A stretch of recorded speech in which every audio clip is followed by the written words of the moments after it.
Welcome everyone to another segment of Bleeding Cool Chatter, where I gather a bunch of my writers and I make them talk about stuff. It is the end of the year, which means it's time for Best of lists. And this week I have conscripted 3 of my writers. They are Bill. Hey, I'm Bill. Catch me online at BillRW3. Ray. Ray Flook, television beat writer for Bleeding Cool. You can catch me at Old Man Geek on Instagram. And Adi. Adi Tantimedh. Catch me at Look at Moves on Twitter. And I am Kaitlyn Booth, the head film writer here at Bleeding Cool. And we are going to kind of break this up into several little bite-sized chunks in theory as we talk about some of the best and worst of the year. And the first one we're going to touch on is going to be best film. Now, I have been sending around a little survey to all of our writers talking about the best comic book themed movies. We can kind of gear it towards geek movies, or we can gear it towards just best films. Right now, those are 2 very different categories for me. And we can just touch on both if we want, so it's up to you guys. I'm good with either one, actually. You're right. It's if I'm thinking of the 2 right off the bat, 2 distinctly different answers in that regard. Yeah. Mm-hmm. Yeah, big time. It could be 3 distinct answers because we have best film in general, we have best comic book film, i.e. based on a comic book, or best geek film, which is best genre, fantasy, sci-fi, and possibly including comic book. So that's 3 right there. Let's keep it we can do both. We can do just best film overall, and then we can do best genre film, and that'll encompass comic book movie as well. Cool. Oh, best film overall. Okay. All right. Did I just throw Bill for a loop? Did you not have to do any year-end lists? Well, I do, but again, rolling it up to 1, because picking a best is so. Is it a personal best? Is it a best accomplishment of a film? Is it best adaptation of its original story material? Best, it means so many different things. But it's like when people howl about what's your favorite Star Wars movie. That's how old were you when you first saw it? What kind of thing are you applying it to? You mean like I howled at you to tell me your favorite Star Wars movie? I know, I'm the worst. It's what I do. No, I'll rattle it up. The thing is, whenever people ask me what's your favorite Star Wars movie, it's like, based on what? But anymore, as a standalone film, I'll probably say Rogue One. So let's go with just your best genre film then. If you had to pick any of the genre films that you saw this year, what would be the one that you would, if somebody said, I need a genre film recommendation, what would it be? What's the movie you would go to? Blade Runner 2049. Good one. Okay. Yeah. I really, really enjoyed Blade Runner. We actually did an episode about it that I don't think ever got published. But Blade Runner was awesome. And really disappointed by how poorly it did at the box office. I hope it develops the same cult following that the original has. It probably will. It'll be because of DVD. We can hope. Time's going to be kind to that movie. It really is. Yeah, I mean, Blade Runner was one of those movies that so many people, even after the first, because we were all worried after the first reviews out of early pre-screenings came out, people were like, it's really slow, it's kind of paced, and the first thought was, have you people ever seen the original Blade Runner? My first thought was, have you ever seen a Denis Villeneuve movie? Yeah. Yep. No, I like 2049. It was good, it was beautiful, it's a worthy sequel. Is it better? No, but again, you're looking through the lens of that many years for it to kind of, for the original to, at least in my own mind, become this mythical thing that really back in '82, it was probably very cool to 12-year-old me, but as it seems now, no, 2049 is a very good follow-on, totally, especially given its involvement with Ridley these days and his track record of following on to his older properties. Oh, Ridley. I don't know what's going on there. I'm concerned. Not just like as a fan of his films, I'm actually kind of concerned for him as a person. Well, he has 0 fucks to give. 2, he's 80 years old. 3, he's still getting over the death of his brother. So I think a lot of metaphysical stuff is going on in his head, thinking about God and origin and philosophy. And a lot of it is in Blade Runner 2049, because even though he didn't direct it, he's come out and said he developed the script. A lot of the main elements in it come from him. So and I also get the feeling that if he directed that script, it would have been 20 minutes shorter, because sense of pacing is different from Villeneuve's. And the biggest thing about watching Villeneuve is like, this is Villeneuve doing acting as if he were Tarkovsky directing a Metal Alone movie. This is what it totally feels and looks like. And there were so many Tarkovsky references throughout the whole thing. Like, all of the outdoor gritty stuff with the dead trees, those are totally Tarkovsky. And the interiors in the police station, where everything is white and slightly dirty and but almost sterile, but still kind of gritty. All of that is from like Solaris. And so there's and so it kind of fits into other themes about humans and what makes a human, which is the most basic theme of science fiction. So in that respect, it's also and like Last Jedi, it's actually pretty subversive in terms of what people expect in a genre movie and a genre film, because it's like because the big things that are happening, like the revolution and the rebellion that replicants are launching against humans, that's a big thing, but it's in the background. It's actually really small personal story. So that's really interesting. So it's very, very European in that respect, because if it were, say, an outright American Hollywood style movie, he would be like teaming up with Deckard, and they'd go in guns blazing with the other replicants and raiding the corporate offices. But none of that's happening. What we have is this kind of contemplative, meditative, philosophical science fiction movie. So it's totally art house. I mean, I almost feel like we should do a podcast about science fiction art house movies that we could even include, like Star Trek: The Motion Picture, because that's. And I could veer off in a total tangent there, but Star Trek: The Motion Picture is the closest American movies and Hollywood is going to come to a philosophical art house science fiction movie. It actually has the same theme as Tarkovsky's Solaris, which came out around the same period. But anyway, I'll leave it. I'll let you guys talk about Blade Runner. Sorry. What about you, Ray? Do you have a favorite? Well, following up on that, it's like, you know what, I'm not even going to try. Again, and Bill, I'll follow up on something you had said before. I think because I went into it with Blade Runner being Blade Runner, my expectation was just let me go back and look at the original and feel you were respectful of it. And I think that's what I really loved about the film, is that there wasn't a single thing in it that made me feel like, okay, look, they're just putting this out there to try to glom on the building cult following of that movie. Whether it was flawed or not, I felt it was respectful to the original. I was never expecting it to be better, because I just thought, again, like you say, how do you judge better? But I really felt like I could let my breath out when I saw it. I was like, okay, good. I feel like this is now a 2-movie franchise that I can watch together.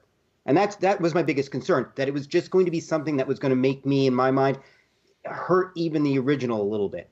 So I was impressed. It really was. Same thing. I thought it was going to do much better, much better. We talked about this a bit on one of the other podcasts about the marketing for that movie, how it was very, very vague, and it didn't tell us anything. And while I, as a person who has to watch all the trailers, really appreciated that, I can understand why it didn't resonate with audiences as well as it could have. I mean, granted, it was also coming out at kind of a weird time, but it was just kind of, for me, it was such a good movie that I don't often see myself lamenting box office numbers, but that was one of the ones where I was lamenting the box office numbers, where I was like, man, I really wish that could have done just better. Yeah. Well, but if it gets a cinematography Oscar nomination out for is it Roger Deakins? Is that his name? Yes. Yeah. I'm surprised I remembered that full name off the top of my head. If I'm wrong, I apologize. If it gets him his cinematography Oscar finally, then, well, at least nothing was lost. The thing is, if they made that movie for half the budget they spent it on, if they made it for like $75 or $80 million, it would be considered a hit based on what it's made so far. Oh, yeah. but they did. I'm not sure they needed to spend $200 million. And there's a funny thing about it, which is that considering it's supposed to be a kind of vaguely Asian influenced future, and you saw Japanese writing and I saw Korean writing, but there's not a single Asian extra in the entire movie. And the reason I realized it's because they shot this movie in Eastern Europe. It was like in Hungary or Budapest, and there are no Asian people in Budapest, so it would be pointless to like. It was supposed to be set in L.A. L.A. is not a white city. Yeah. But that's a whole different subject. Yeah. So Ray, what's your best genre movie for the year? I gotta say, it's interesting. There wasn't anything that came out this year that well, I should say that surprised me, because things I liked, I ended up liking. Things that I was questionable about. But maybe because I'm a big old school Peter Ustinov fan, and also a big Albert Finney fan, I gotta say Murder on the Orient Express should have been bad on so many levels that it wasn't. And again, there were so many moments where I was like, okay. And again, I've seen Death on the Nile, Evil Under the Sun, Murder on the Orient Express. Like, I'm a junkie for those. I gotta say, the little inner fanboy in me came out when first seeing that, and then hearing about how they want to do the whole Agatha Christie, Hercule Poirot shared universe. I'm excited. I am dying. I mean, if anybody can match Mia Farrow performance in Death on the Nile, that would be right there. But yeah, Kenneth Branagh, big fan of his. Huge fan. Kenneth Branagh being his most audacious he has ever been on screen, and that's saying something when you're dealing with. I know so much. And I remember walking out of Murder on the Orient Express going, I enjoyed that a lot more than I thought I would. Yeah. But Branagh just, I think that might be his role. I think that might have been like, there's a role that everybody is meant to play. I think that might be it, because he just owned it. And I love the fact that you consider Murder on the Orient Express a genre movie. That's my favorite thing that's happened today. I just, you know what it was? And it's funny because as we were talking about this, I was thinking, but I consider it just because I never thought I'd say this, for a period movie, the way it was shot, it just seemed otherworldly to me. It really did. And I love that. I wasn't sure what I would feel about that because of the trailers. And then seeing it, I'm like, I'm really okay with this. This could have gone way too like, oh, what is this? Some neo-techno version of Agatha Christie? Right. Mm-hmm. But no, it was just enough of the modern twist to say we're doing things a little different, but we're still respectful of the source material. Because Albert Finney, just, again, fantastic in that original movie. But to be able to say, and Kaitlyn, I agree with you, to be able to say Kenneth Branagh should be right up there with the Poirots. David Suchet, who did the PBS versions? I never thought I'd put him in that line, but yeah, I'm looking forward to the other two at least. I hope they do Kurt. Kurt would be great. Because that movie I expected it to be a really expensive movie considering how many people are in it. It was like $60 million, I think. Yep. So they made out that movie did really, really well overall at the box office. So it's not surprising to me that they're already talking about Death of the Nile. And yeah, I enjoyed that one. It's not in my top 10. But I really enjoyed it a lot more than I thought I would. Oh yeah, it's solid. And the interesting thing is there's a lot of Chinese money in that movie. So yeah, there will be sequels. Because the Chinese love Agatha Christie. Do they really? Oh yeah, everyone loves Agatha Christie. All over Asia, Agatha Christie is the top. They never stop reading her. Really? Huh. Yeah. We got to figure that, again, her books fall within an era that, taken to Asian markets now, her mysteries and thrillers can apply without being overly grotesque, overly oversexed, over whatever. It's just a nice, solid thriller without kind of contemporary Western trappings, as far as needing to lean into those other where's the tits and where's the gore. Yeah, I wouldn't even thought of that. That's true. Oh. And they did 312 million worldwide against a $55 million budget. Yeah, it did 100 million domestically. It did 212 internationally. Wow, excellent. And Kaitlyn, I agree. It's funny because when we were doing this, I don't know if I would put it in my top 10 either. But then my top 10 is what I expected from the year, where this again was just like, boom. just didn't see that coming. It hit a cultural zeitgeist in your brain that you didn't even realize you really, really were wanting or needing. Sometimes movies like that just hit. Yeah. And it's awesome when they do for people. I always get excited when somebody leaves a movie just like really enthralled and excited about everything. Actually, what I'll also give it is one thing that hasn't really done so much this year is cinematic adaptations of novels have largely pissed off their book fans this year. You know, look at Dark Tower, that sort of thing. Whereas the way you're talking about it, Ray, it seems like you're a Christie fan. Yeah. So again, you have a film that was made this year that a book fan is like, yes, I appreciate what you did. It's one thing to have such an impact that the book fan is like, no, please try a couple more. Mm-hmm. Cool. Which you usually don't. That's rare. Yeah, and any flaws you saw, they could work them out in the next adaptation, pretty much. Oh. Kate, you don't get that kind of enthusiasm very often. No, you don't. Like, it was just one of those where I was like, I enjoyed my goddamn movie-going experience. Like, enjoyed it. Like, really just, I didn't have to pick it apart. And 3 hours later, I feel like my brain didn't just shred it apart. Like, no, it just was enjoyable. Yeah, scary. I shouldn't act that shocked, to be honest with you. I really shouldn't act that surprised. For me, I'm having a hard time narrowing it down to one. For me, I'm going to consider Baby Driver to be a genre movie. Right. I really, really enjoyed Baby Driver. The fact that it took 3 tries for me to see Wonder Woman before I stopped crying.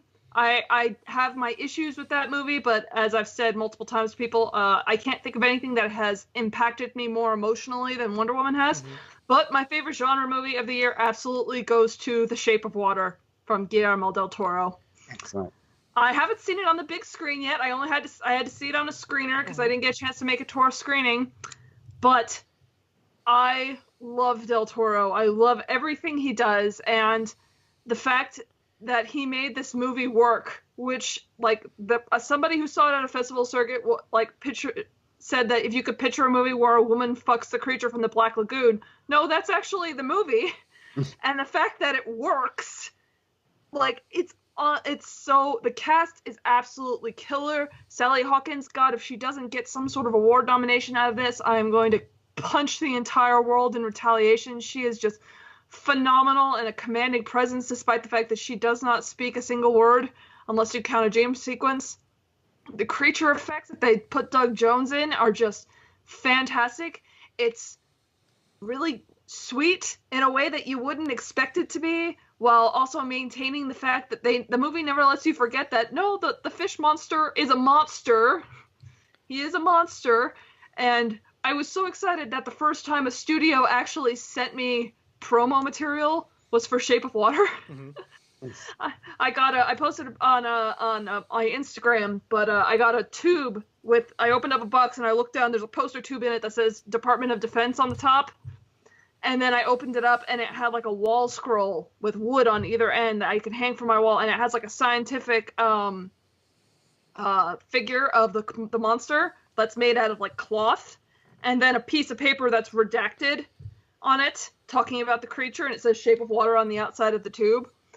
And I was so excited that I got this. Shape of Water is another one. They also sent me the script and the soundtrack CD, and I was like, thank God the studio likes me. I'm so excited to read the script. I'm so excited to listen to the soundtrack. Alexander Desplat's soundtrack is fantastic. It's just, I love Del Toro, and Shape of Water has been at the top of my list to see for the entire year. And the fact that I had hyped it up so much in my brain, and the fact that it lived up to it, that's like impossible. That never happens. And to see a movie like that getting award recognition just makes me happy. It makes me so happy to see a movie where a woman has very consensual sex with a creature it looks like the creature from the Black Lagoon, is getting Oscar nods, potential Oscar nominations. I don't like this timeline we're in, but I like this part of this timeline. Yeah. What about you, Bill? Or have any of you guys seen the movie yet? Yeah. Unfortunately, I haven't. Yeah, one thing I'll say about it with regards to her, especially, is I enjoyed the movie a lot. It didn't really resonate to the same level, though. I'm a mean fan for Del Toro whenever he comes along, and he's definitely in his. He makes shit look pretty. It's well made. It's beautifully crafted. I appreciated especially was she has non-standard casting. She doesn't look the role of a sexual interest companion, but and they also the clothes she wears normally is usually, again, when you have a sexual female character, she's usually tarted up. She's not, but she's she's still a very sexual creature. From the opening bath sequence, for her, for her very unique version of the all that jazz kind of time in the bath going every day. It's kind of her take on that, complete with music. She, and so I appreciated what they did with her, and she does a great job of it, and I'd love to see, them kind of continue along. There's no reason why a person that it's conservative day, during the day can't be a very sexual being in her mind at night with her partners, etc. And so that worked really, really well. And Doug Jones, mad props, love Doug. He's just one of the coolest individuals ever. I saw him at San Diego Comic-Con one year. I was just walking outside the convention center, and I looked up because Doug Jones is like 6'2", 6'3". He's a tall, lanky dude, and he was wearing a pale blue suit because of course he was. And I just kind of looked up and went, "That's Doug Jones." And some people were actually stopping him. I'm like, so glad people are stopping Doug Jones. You're awesome, man. And anybody that can emote through a full body rubber suit, deserves all the mad props. Yep. What about you, Bill? What was your genre movie of the year? For me, again, it's kind of along the lines of what you said, in that nothing really so much stood out from the rest of the crowd, but there's a couple that really did things that weren't expected. I mean, I was thrilled when I heard that, Old Man Wolverine was going to hang up his claws and finally retire out of playing the role of Wolverine. After a bajillion mostly shitty movies. And then Logan comes out.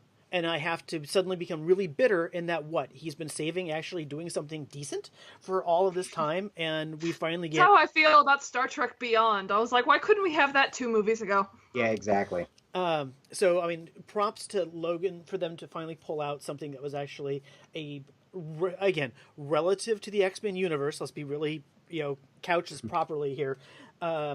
Outside of the first 10 minutes at the White House scene of X-Men 2 and First Class, this is the first time that, wow, this is a really good, compelling movie. And it's not even really that much of a superhero movie. It's not really. It's more of the, you've got Xavier. Tragic Western. And also sealing, the elderly relative going through losing their mental faculties and the tragedy of that going on. So that was all, again, hats off to them. And then the other thing that also kind of stepped out of the box, you very rarely have a sequel to a genre film these days that's really, really strong, let alone 3 in a row. So Apes this year. Oh, right. I forgot about War for the Planet of the Apes. War just did, again, you get a trilogy of films that just really, really work, and each one kind of builds on each other. And Andy Serkis and just performances in general. Again, a bunch of talking apes, but again, within the genre, they really made you feel. But I think probably of them, really, we rarely get really good horror movies. This isn't a horror movie, but thrillers. We'll go back to early in the year and hit Get Out. Just because, again, it is one of those types of films that the audience wasn't expecting it. It was going to be like, all right, we'll have a fun time. The trailers look cute. And you watch it and you're like, dude, this is suspenseful. I mean, you have a scene with 2 people where one of them is sitting there stirring a teacup. And this building sense of dread that that shit's just not going to go well for our hero. And they play it through. I think I've heard teacups being stirred a couple times this year, and each time I immediately go back to that scene and remember it. So, I mean, to me, again, it was another effective, but with special nod, of course, to Wonder Woman, just because it's one of those movies that's hard to even review, because as a movie of its own accord, it's a perfectly good movie. It could go up with any of the other solid intro pieces, whether you liked the original Iron Man or whether you liked Ant-Man. It was good, it was fun, it was really there. But again, it has 5 asterisks next to it because it's just a special case. And how it spoke to so many women, especially not even, geek women, just people go into it and all of a sudden they connect, sitting there in theaters watching people sitting on the edge of their seat the entire film and just being moved by what they're seeing, that it deserves its own special recognition for that.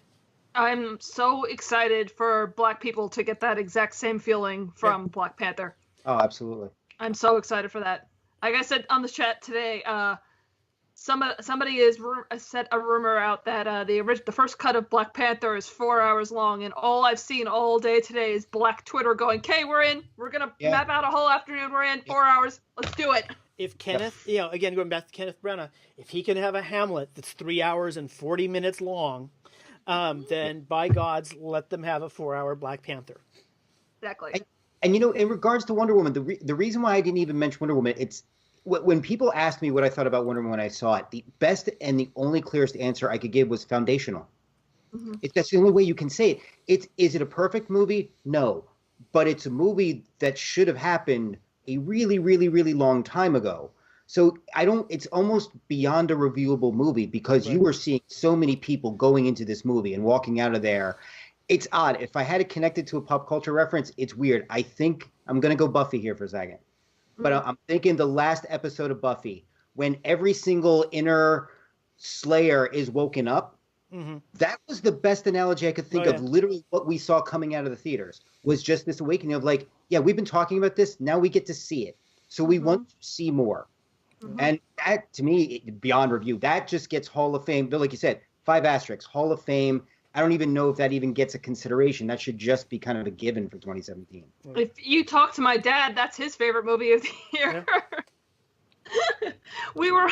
Earlier this month, I was on a cruise with my family, and they had Wonder Woman on demand. And over the course of our week on the boat, my dad watched that movie 3 times. 3. My mom was like, "Are you freaking kidding me?" The best part of that, especially long featurette for Wonder Woman, what they call it, Justice League, that was really nice. Yeah. We'll get into that in the next segment. All right. Anything else last before we wrap this one up on Best Genre Films? Yeah, I'm good. There was a lot of really good stuff out there this year. Like I said, I completely forgot War for the Planet of the Apes even happened. That's the one thing I hate about when people ask me for end-of-year lists. I'm like, what the frick did I see this year?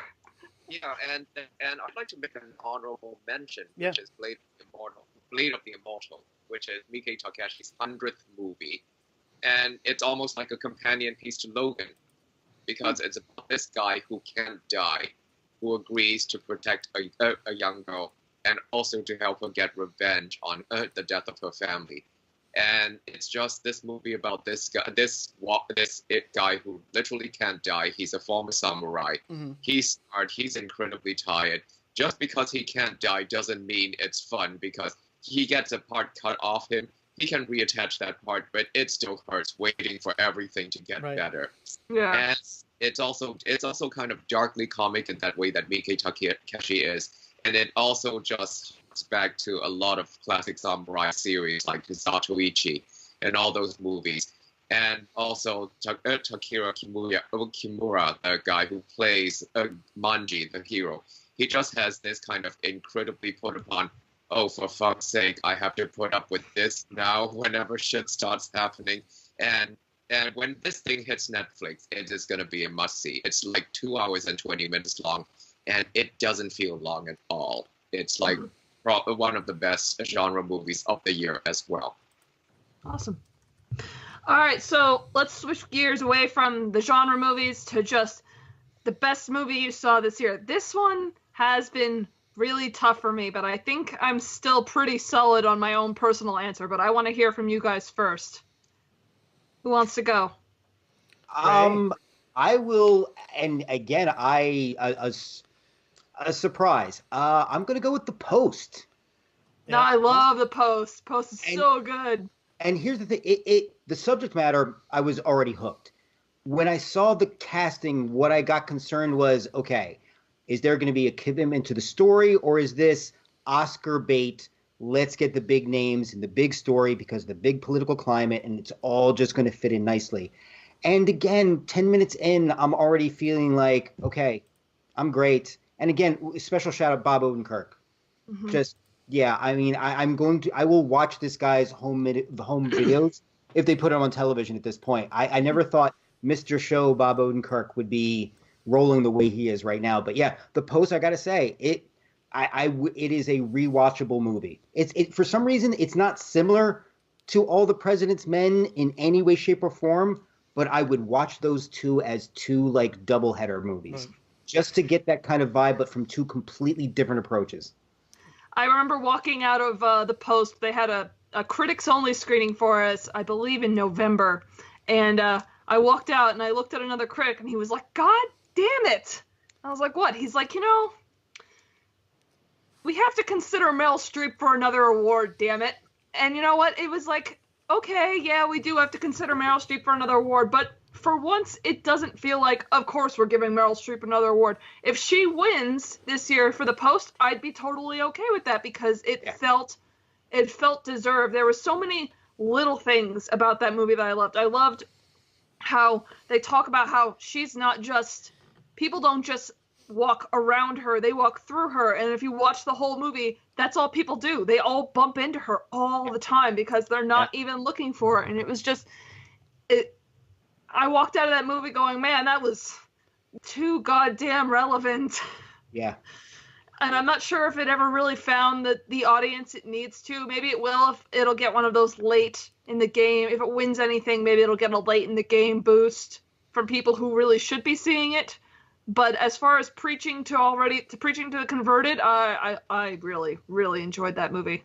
See, and Kaitlyn, you hit a good point because that was my biggest concern is that when I walked out, I was like, is this just too much of what everybody's seeing now for them to want to go into the theater to watch it? As quality as it was, that was my biggest concern too. Is like, is this just too much of MSNBC, Fox, and CNN in a theater, even though it's a different time frame? Is it too mentally exhausting to people? That, again, my biggest fear in that too, because you're right. It's scary how relevant the issues are in that film. It's scary. Yeah. What about you, Bill? Did you see The Post? I did not. I have to abstain on that one. Fair enough. No, what about looking forward to it, but I just haven't seen it. Yeah. This is one of those times where I wish I could share my screener DVDs with people. So I've got that one. It's sitting on my behind me in my giant pile of DVDs that I've got in my house. What about you, Bill? What was your movie of the year? It was a movie I went into expecting to be an absolutely tedious experience, and it's like, really, we need this story. And last thing I'd ever think is I would be suggesting that, wow, Harley Quinn needs to have a award nomination, but I, Tonya, just flat out, period, I, Tonya, hard stop. For a couple of different reasons. One, it's not a movie I ever thought. I never woke up one day going, wow, I really need to see a movie about Tonya Harding. Just wasn't really a thing. She's been a punchline for 20 years. Yeah. Has anyone seen it yet? Have you guys seen it? No. You saw it? We frantically shared like one screener throughout the entire UFCA. So I watched it like while I was doing 4 other things, but I loved it. When seeing that movie in a room full of in a full theater, when at the moment where she turns it around on everybody and does that, and you guys this, which I'm not going to give away because it's a big moment, but when it happens, you could hear a pin drop in that theater because every person was guilty. And I haven't seen any other movie, maybe The Post will do it, but I haven't seen any other movie that really makes the audience feel guilt in a deep and profound way that movie did. And that spoke a lot to the writing, to the way they've crafted it. They made, and people going, oh, it's going in and it's justifying what she did. No, not at all. It helps. She's a very unredeemable sort of person, but she makes it so that you understand it, not that you agree with it. That scene in the courtroom, was just it's heartbreaking, and it points again at the general gist that the people who actually did the attack got, a handful of months in prison and some probation time, and she got a couple of years of probation and for life banned outside of the thing, and she wasn't, at least how it presents in a way, directly cognizant of what was going to happen as far as the attack goes, and it just went so well. And Allison Janney, between her and that Conyer, can watch her in that Kanye for days. And we got to. I've never hated Sebastian Stan more, and I love Sebastian Stan. Oh, he did so good, and it shows. I don't want to say it very accurately presents the relationship of abuse, of alcohol, of all of that stuff, and what it entails, and coming up in an abusive relationship when you have an abusive mother that just says, well, maybe he loves you, it's it's enough, so just deal with it and get back there. And it's for me, Tanya, hands down. And the reason that I would go over, I would say to Margot Robbie over, say, I just forgot what's her name, Meryl Streep.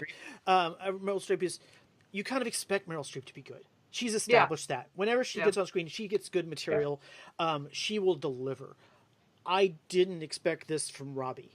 Maybe I always expected that she would grow into it, but not going from Wolf of Wall Street to Suicide Squad to this. And again, she's coming along amazingly in what she'll do in the future. So again, for me, I'd like to see her at least recognized just because she really went outside what I thought she'd do. Yeah, I hope she gets at least.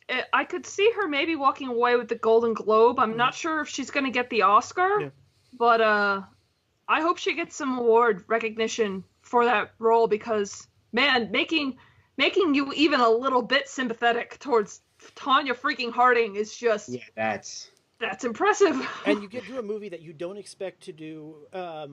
It breaks fourth wall. And does have everything from voiceovers to fourth wall, but it does it in a way that it's not really jarring. You're kind of going along with it. And the way that they frame the whole thing is very much you're being told a narrative story. And it's probably one of the most effective approaches that I've seen of that kind of trope of these people, and they're unreliable narrators, but you kind of get it just as you're going along the ride with them. And so again, they flat out tell you sometimes that this shit didn't happen. Yeah, I love that. This really happened and this never happened, but you know what, it looks good, so they did it anyway, and that's just kind of heartwarming by itself. Yeah, it's great. It's great. I love Tanya. It's been a pretty good for unconventional award season fodder. It's been an interesting year. Not what I expect. How about you, Adi? I have this odd choice in terms of what really struck me that's not genre, which would put it into art house, which is this Korean movie that I reviewed back in summer as part of the New York Asian Film Festival called A Quiet Dream. And that's a very odd, particular, almost French European style movie about this working class woman who just runs this little bar. And she has a father who seems to be in a coma in a wheelchair. And she's half Chinese, half Korean, so she's sort of this odd outsider. And then there are these three guys who hang out with her all the time because they're all in love with her, but she's not going to sleep with any of them. And one is like a petty local gangster who's basically a nice guy. He just happens to be the neighborhood gangster who oversees everything to make sure that people are okay instead of a Goomba. Another is a guy who's a North Korean defector who suffers from depression. And the third one is her landlord, who's somebody who might have a learning disability and who's slightly eccentric. And each of these guys is played by a movie director in Korea, and that's this odd referential thing where they're each playing a version of the types of characters that they put in their own movies. And she herself is this really interesting actress in Korea who's never really gotten a truly interesting role, but she's always been good in stuff that she's been in. And the whole thing has no plot whatsoever. And gradually you realize why this whole story is called A Quiet Dream. It's just about her going about her life, and these guys hanging out with her, and then these guys hanging out with each other and just doing odd, silly things. And it's a slice of life. And these guys are all like not middle class people or mainstream people. They're kind of on the margins of society, and parts of it are kind of funny, like how she's actually a bit of an intellectual. And so what she does in her spare time is that she likes to go to the local cinematheque to watch like like documentaries and foreign movies and all that stuff. And you just get things like them going to the movie with her and just not getting it at all and getting thrown out because they just can't stop cracking wise. And how her difficult relationship with her father in a wheelchair, because he was actually a complete asshole. He meant to be thinking in a wheelchair so that she would take care of him. And it's just this kind of interesting slice of life. And then by the end of it, you realize why this movie is called A Quiet Dream, because the entire story is a dream, and it's a dream that these three guys are having where they're remembering her because she's since passed away. Spoiler alert, buddy. I'm just kidding. Yeah, who's gonna see it? It's not getting a release in America, you know. Oh, that's too bad.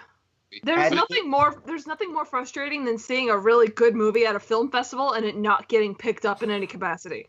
It's like, I'm never gonna be able to see this again. Yeah, I mean, the other movie that's actually a genre movie. It's a teen high school movie, and it's a heist movie, and it's fantastic. It's from Thailand. It's called Bad Genius, and it's out on Blu-ray in Hong Kong right now, so you can order that if you want. And it's basically about a high school girl who's kind of a genius. She's a straight A student, except that she has no money, and her friends all have money. And she starts helping them cheat at exams. And basically, they're like, we need to get really good SAT scores to get into a U.S. college. So she hatches an Ocean's 11 style heist to try to steal the SAT test answers and to sell it to as many people in that private high school as possible. And it's this massively elaborate thing. And it's a really good movie. It's like the best heist movie of the year. And I'm sure that Hollywood is just clamoring to try to remake it at the moment. Oh, yeah. I can already tell that's going to be a remake. And it's also one of the best directed movies I've seen this year. It's like shot cinema so widescreen in Thailand. And, this heist involves her going all the way to Australia, because Australia is about 6 hours ahead of Thailand, so that she can take the test there and know the answers, and somehow can use cell phones and hide her cell phone to convey the answers back to Thailand and all that stuff. It's just incredibly ingenious. It's just the most original genre script I've seen all year. But that's an aside. It's the opposite of art house. It's total genre. But it's the most impressive genre movie that's just consistently surprising that I've seen this year. Nice.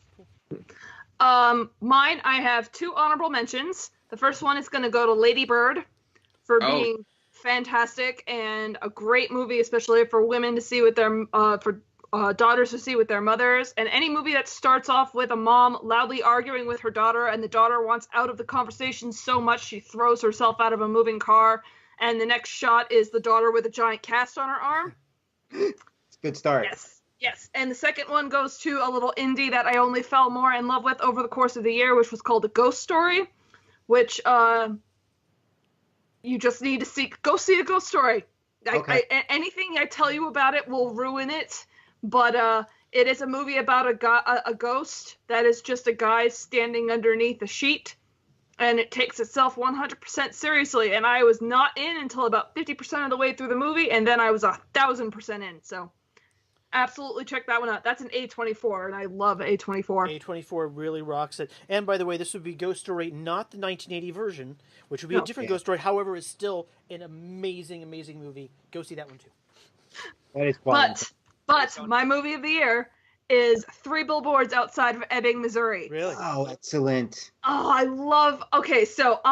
love dark comedy. Dark comedy is my favorite thing in the world, and dark comedy is so hard to pull off well, because you have to walk this line of just being a little too horrible that it's not funny anymore, and this movie walks that line so well. Everyone's like, well, what's 3 Billboards Outside of Missouri about? I'm like, it's about a mom whose daughter is horrifically raped and murdered, so she buys 3 billboards taunting the police for not solving the crime, and then things go insane. And it's got this fantastic lead performance by Frances McDormand.